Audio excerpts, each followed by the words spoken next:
paantam sa mga tawo nga yara nagapungko sa gobyerno. Labi na gid ining ang mga politiko.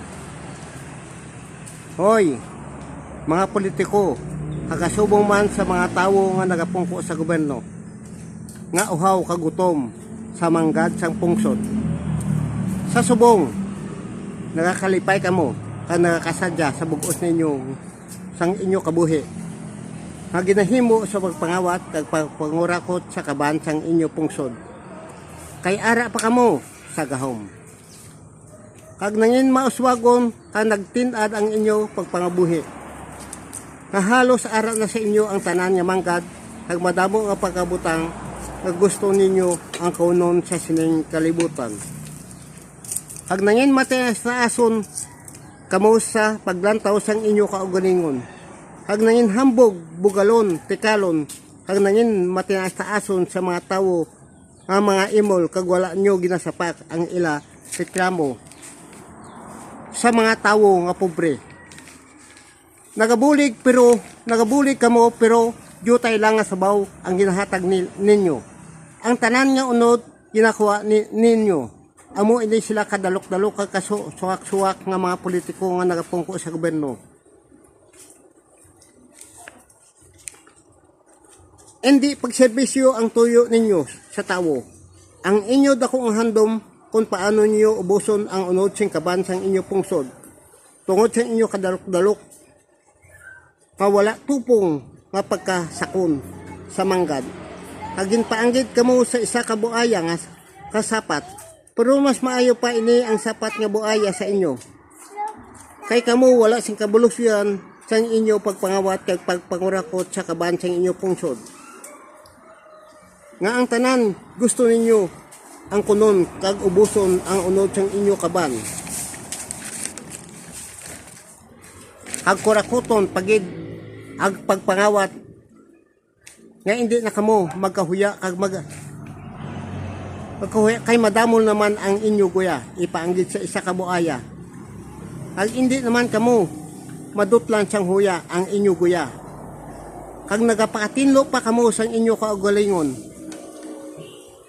Kay ang bayo lang ang matinlo sa inyo kaugalingon kag kamulang tawon. Pero ang inyo kalag tagipusoon kag huna-una. Kahig ko pa kamo sa isa ka baboy nga nagaligid sa lamawan. Kag hindi naman kamo magbag-o sang inyo mga ginahimo sa pagpangawat kag pagpangurakot sa kabansang banwa. Kag san pa kamo magbag-o? Kay wala naman kamo nagabaton sing maayo nga pagtudlo kag paglagay sa mga matarong nga tawo. Nga wala kamo nagakahibalo nga pagapadulong na kamo sa dalan sing kamatayon. Nga sang ulihi na lang kamo magaantos sang inyo sila nga ginahimo. Kag dumdumon ninyo, astasan o kamo magpabilin sa inyo, pisto, ang tanan may katapusan. Kag kun madula na ang inyo gahom, ang tanan nga mga butang nga yara sa inyo, madula man. Ang inyo mo pagkahambog, katikalon, pagkatinas na ason, masumpo. Kag wala ka na,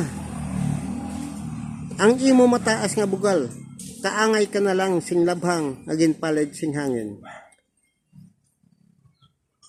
Kag kun ikaw na ang magataliwan sa sining kalibutan, nagahuna-huna ikaw, nga magasaka ikaw, sa mataas nga parte sa kalangitan.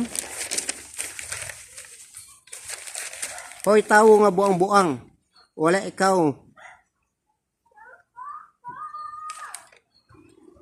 madala bisan isa sang imo kinawatan kag kinurakot. Magpauli ikaw nga nagapanaog sa kalibutan sang patay kag dito ikaw magahibi kag magatangis kag magaantos. Ang tanan nga mga kalag sa sinang aduog nakakilala sa imo kung ano ang imo binuhatan dire sa duta. Ang mga kalag sa sinang aduog nangilad nga daw masuka sa imo. Samtang nagapanaog ikaw sa sinang aduog nga nakakadlaw kang nagayaguta sa imo nga nagasiling ari na ang kawatan kag kurakot nga tawo nga nag-ubo sa manggad sang iya pungsod nga pareho sang aton nga ginahimo sang una. Kag karon ari ka nga sa duog siya makangilidis kay makahaladlok nga duog nga wala sing tukong nga sa sini nga duog. Kag makapibiling ka sa sini nga duog nga magaantos kag hindi ikaw makapalagyo. Amo ini ang imo dakong apadya sang imo ginahimo sa pagpangawat kag pagpangurakot sa kaban sang imo pungsod.